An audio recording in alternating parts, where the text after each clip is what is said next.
Ya, jumpa lagi dengan saya hari ini mau berbagi atau bisa dikatakan mau merespon akan salah satu video yang membahas tentang Yesus. Bahkan di dalam video itu dia mengatakan bahwa Yesus itu pernah menikah. Dan bukan hanya sampai dia katakan Yesus pernah menikah, tetapi dikatakan bahwa Yesus itu pernah berpoligami. Seperti apa videonya? Mari kita simak. Dan saya akan membahasnya dalam potongan-potongan kecil. Dan setiap pembahasan saya akan menjawabnya.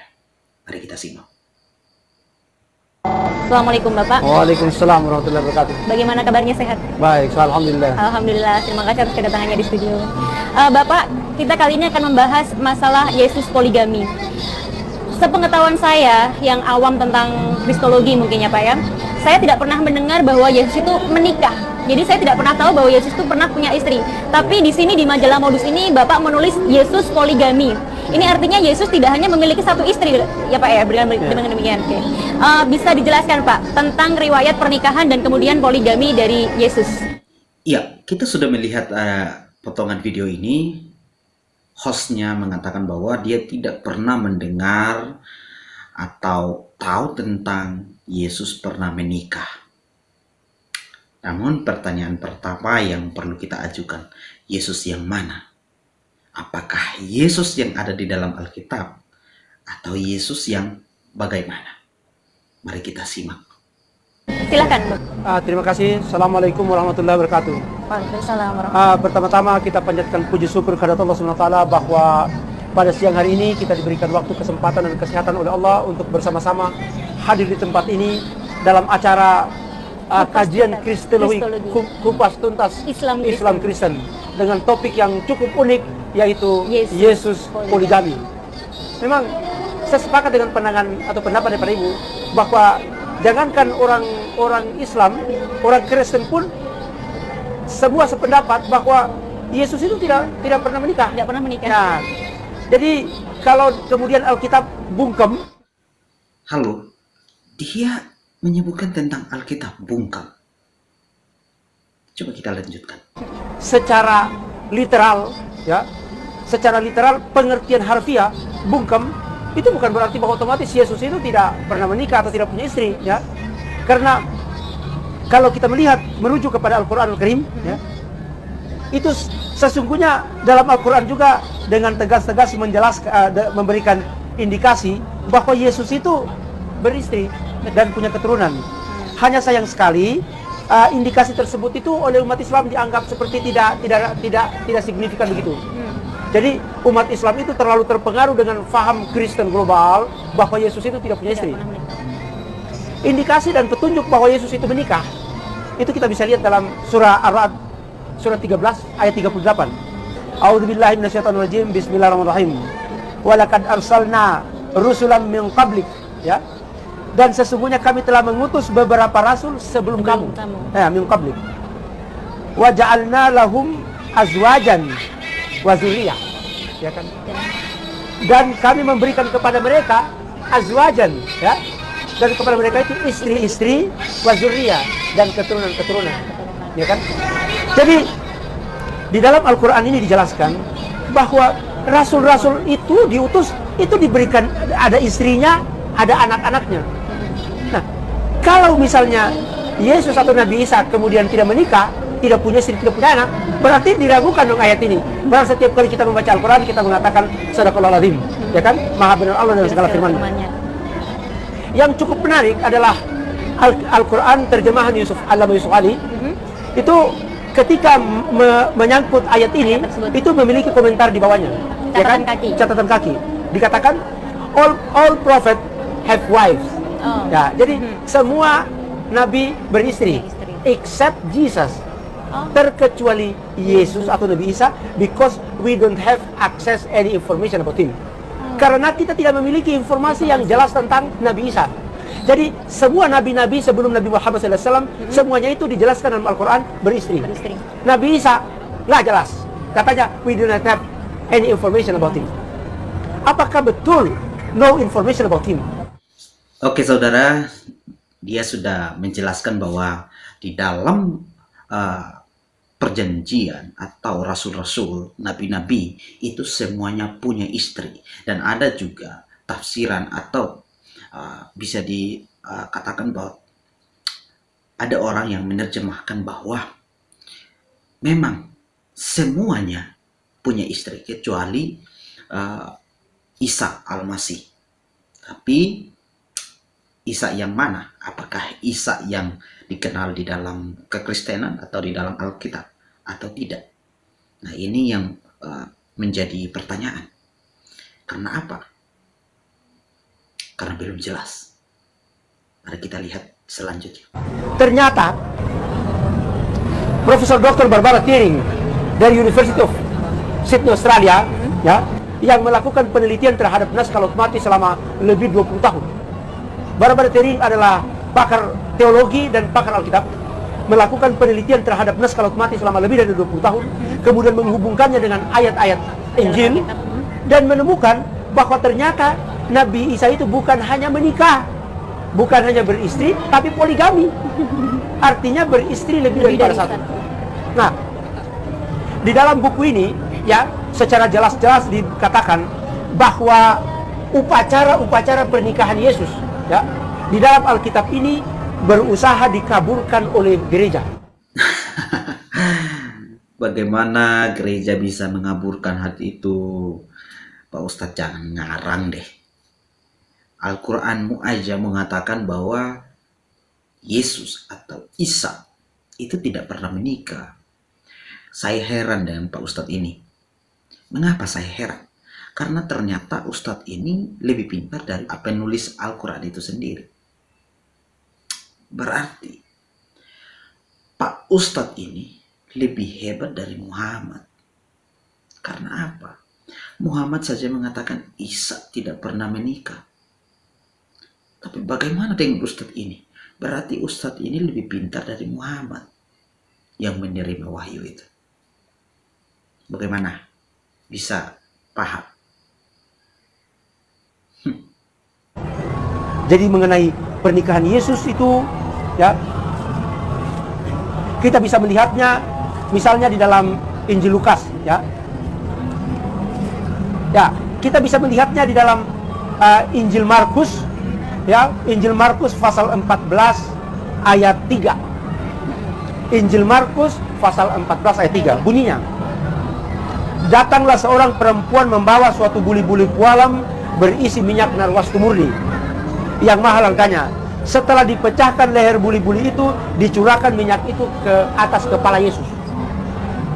Kemudian di dalam Injil Lukas kita bisa melihat juga di dalam Injil Lukas pasal 7, ya, pasal 7 ayat 37 dan seterusnya. Di situ dijelaskan Maria Magdalena, ya, membawa sebuah buli-buli pualam berisi minyak wangi. Jadi ini ada di dalam Injil Markus, kemudian ada pula di dalam Injil Lukas. Sambil menangis ia pergi berdiri di belakang Yesus. Jadi sambil berdiri dia membawa minyak narwastu ke belakang Yesus, ya kan?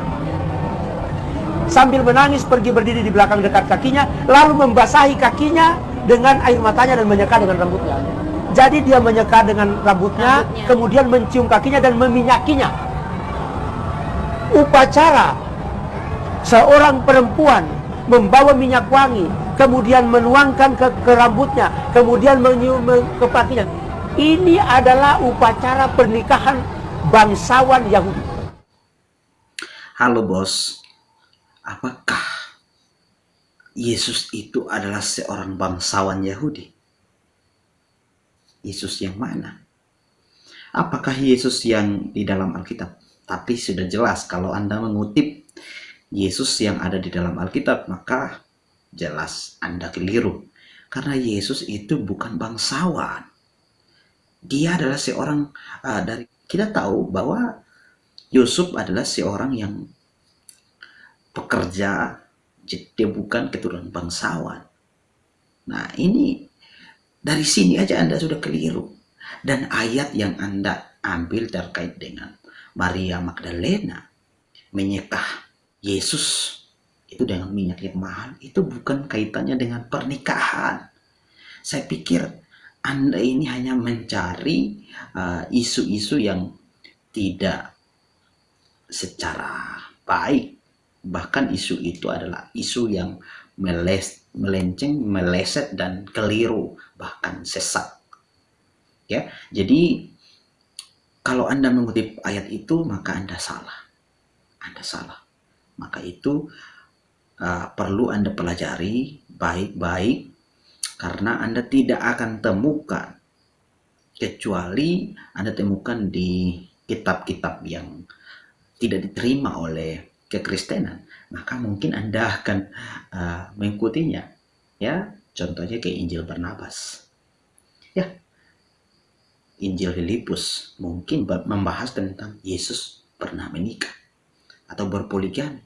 Tapi Anda tidak bisa temukan di dalam Alkitab yang berbicara bahwa Maria menyekahi kaki Yesus itu dengan minyak, dan itu dinamakan dengan pernikahan. Nah, ini adalah satu kekeliruan yang sangat luar biasa. Bahkan Anda mengatakan Yesus adalah seorang bangsawan. Tidak, dia adalah seorang petani. Yesus adalah seorang petani. Bahkan dia adalah pekerja. Ya, tukang kayu, anak tukang kayu. Bagaimana dikatakan seorang bangsawan? Dari sini aja Anda sudah keliru, bahkan salah, bahkan sesat. Ya, jadi menurut saya Anda sudah keliru. Oke. Oh. Ini. Jadi peristiwa ini adalah setelah dikupas. Kita bisa melihat dalam Kidung Agung. Kidung Agung pasal 1. Kiranya ia mencium aku dengan kecupan, karena cintamu lebih nikmat daripada anggur. Harum bau minyakmu bagaikan minyak yang tercurah. Tadi Maria Magdalena datang mencurahkan minyak dan mencium Yesus. Ini adalah upacara pernikahan bangsawan Yahudi.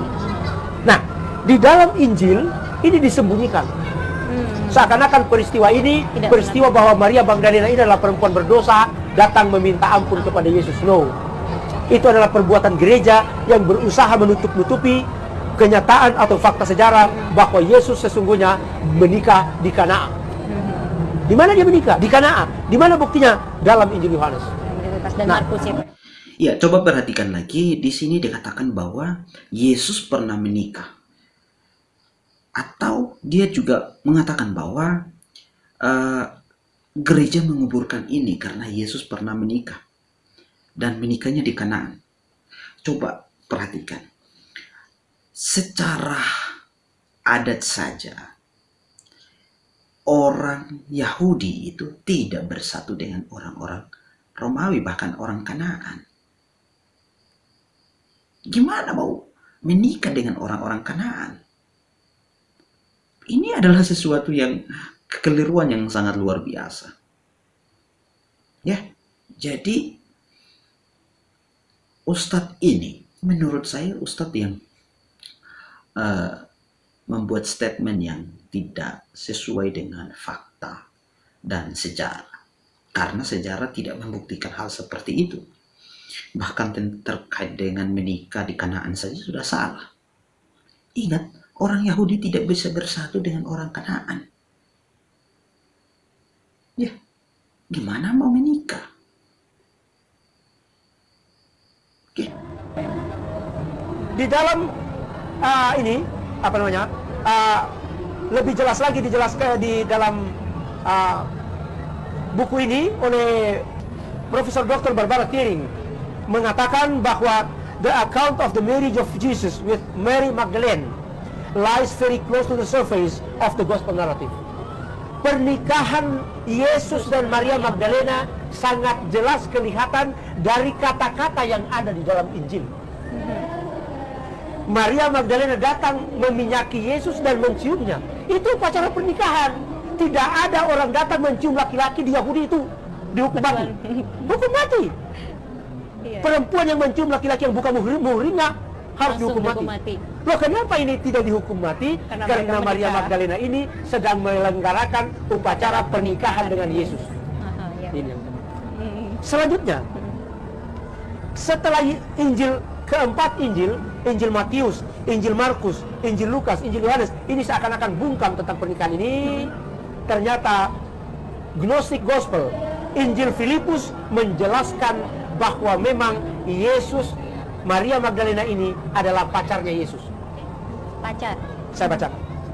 Di dalam buku ini saya jelaskan, saya kutip dari Injil Filipus. Sayang, Injil Filipus ini ditolak oleh gereja. Mengapa ditolak oleh gereja? Kalau gereja menerima Injil Filipus, maka mereka harus menerima bahwa Yesus sebagai anak Allah, ini sebagai Tuhan, punya istri dan punya anak. Berarti ada anaknya Tuhan, ada cucunya Tuhan. Ya, kita sudah melihat video tadi.